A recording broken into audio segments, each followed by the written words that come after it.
Nitumie fursa hii kwako Mheshimiwa DC na crew nzima uliyokuwa nayo katika manispaa ya Morogoro, lakini upande wa dini pia waingie hapo.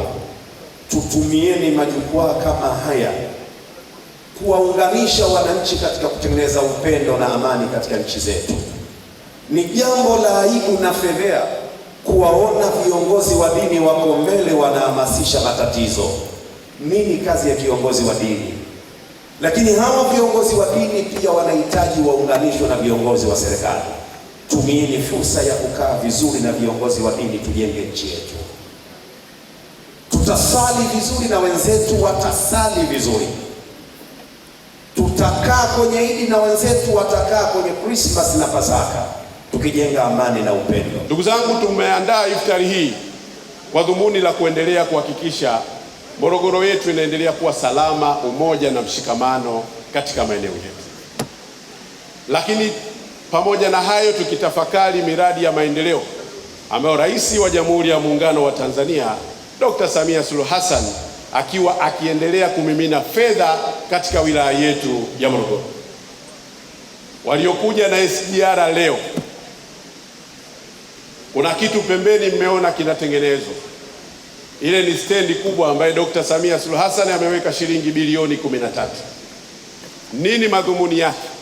Watu wanaoshuka kwenye SGR wawe na machaguo ya usafiri wa kuwapeleka nyumbani kwao. Yule anayetaka kupanda daladala atakuta stendi zipo, anayetaka kupanda bajaji atazikuta, anayetaka kupanda bodaboda atazikuta, anayetaka kupanda kila usafiri wa aina yoyote, yeye kwa machaguo. Sasa hivi ukitoka SGR unalazimika kupanda bajaji ama bodaboda ama usafiri mwingine. Tunatengeneza stendi ya daladala ambayo itaunganisha mamalishe na wajasiriamali wadogo wadogo, ambayo Dr. Samia Suluhu Hassan ameweka shilingi bilioni 13 katika stendi hii. Ndugu zangu, watu wa Morogoro na watu ambao mlotoka nje ya Morogoro, mara kadhaa mlikuwa mkisikia barabara yetu ya Bigwa Kisaki, ambayo wabunge wetu Mheshimiwa Hamis Shaban Tale, Abdulaziz Abudi na Zuberi Mfaume walikuwa wakiipigia chapuo mara kadhaa. Lakini wape taarifa, barabara hile tayari shapata mkandarasi na mkandarasi ameanza hatua za awali kwa ajili ya ujengaji wa barabara ile ya Bigwa Kisaki, ambapo tunaamini wilaya yetu ya Morogoro ina halmashauri mbili, moja hapa mjini, nyingine ni vijijini. Kule tunafanya shughuli kubwa ya kilimo.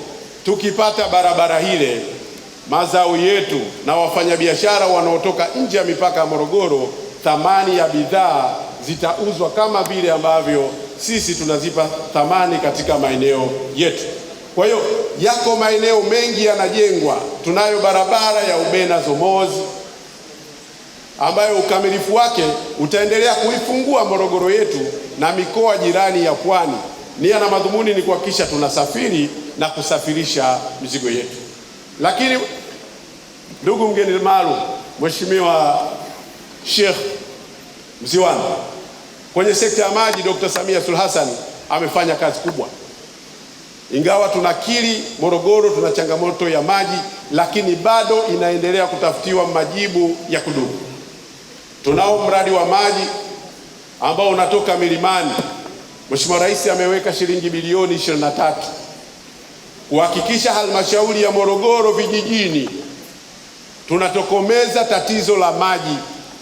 Mradi unaoitwa mradi wa Morong'anya, ukamilifu wa mradi ule ambao kwa sasa uko 90%, tunaamini wakazi zaidi ya 50,000, kata zaidi ya 6, vijiji zaidi ya 19 vitanufaika.